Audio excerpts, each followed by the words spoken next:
महारानी के पीएस ने कहा लंदन ब्रिज इज डाउन। नमस्कार दोस्तों, आज के काम की खबर में एक बार आपका फिर से स्वागत है। तो आइए चर्चा करते हैं आज के काम की खबर पे। एलिजाबेथ के निधन से जुड़ी गतिविधियों का नाम operation London bridge, Prince Charles का राज्याभिषेक जल्द। ब्रिटेन के मुख्य राजमहल बकिंघम पैलेस से महारानी एलिजाबेथ द्वितीय के निधन की घोषणा के साथ ही देश में शोक का माहौल बन गया। United Kingdom, England, west Scotland और उत्तरी आयरलैंड के सरकारी क्षेत्रों में महारानी के निधन के बाद के घटनाक्रम को ऑपरेशन लंदन ब्रिज का नाम दिया गया है। इसके तहत सारे आयोजन पूर्व नियोजित हैं, जिसकी रूपरेखा ब्रिटेन सरकार ने वर्षों पहले ही बना ली थी।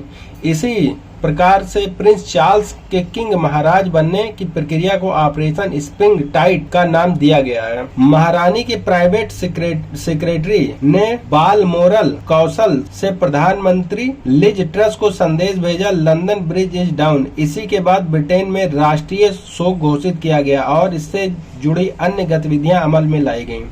ब्रिटिश सरकार ने विदेश राष्ट्रमंडल और विकास विभाग ने ग्लोबल रिस्पांस सेंटर के जरिए महारानी के निधन का संदेश यूनाइटेड किंगडम के अतिरिक्त उन 15 देशों की सरकारों को भेजा है जहां की महारानी राष्ट्र प्रमुख थीं। इसी के तहत राष्ट्रमंडल के 38 अन्य देशों को भी महारानी के निधन की सूचना दे दी गई है। एक प्रक्रिया होती है, उस प्रक्रिया में क्या होता है इसको भी थोड़ा जान लेते हैं। राजमहल के मुख्य द्वार और कई अन्य स्थानों की दीवारों पर महारानी के निधन की सूचना परंपरा के अनुसार चिपका दी गई है।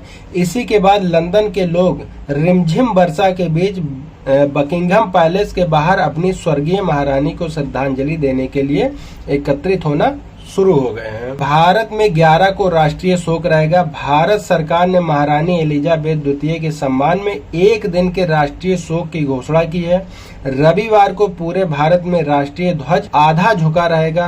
राष्ट्रपति द्रौपदी मुर्मू, उपराष्ट्रपति जगदीप धनखड़, प्रधानमंत्री नरेंद्र मोदी ने महारानी के निधन पर शोक व्यक्त किया है। तिब्बती आध्यात्मिक नेता दलाई लामा ने भी महारानी के निधन पर शोक जताया है। तो आइए अब जान लेते हैं कि कौन थी क्वीन एलिजाबेथ। ब्रिटेन की महारानी एलिजाबेथ द्वितीय इतिहास में सबसे लंबे समय तक शासन करने वाली पहली महिला थीं।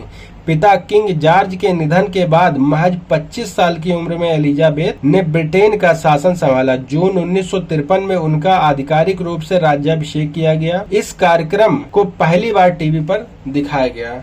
तो दोस्तों, आज काम की खबर में बस इतना ही। तो मिलते हैं अपनी अगली काम की खबर में। तब तक के लिए आप सभी को नमस्कार। लेकिन उससे पहले एक अनुरोध करूंगा कि अगर आपको मेरी वीडियो अच्छी लगी हो तो प्लीज चैनल को सब्सक्राइब करिए, लाइक करिए और शेयर करना तो बिल्कुल मत भूलिए। आप सभी को नमस्कार।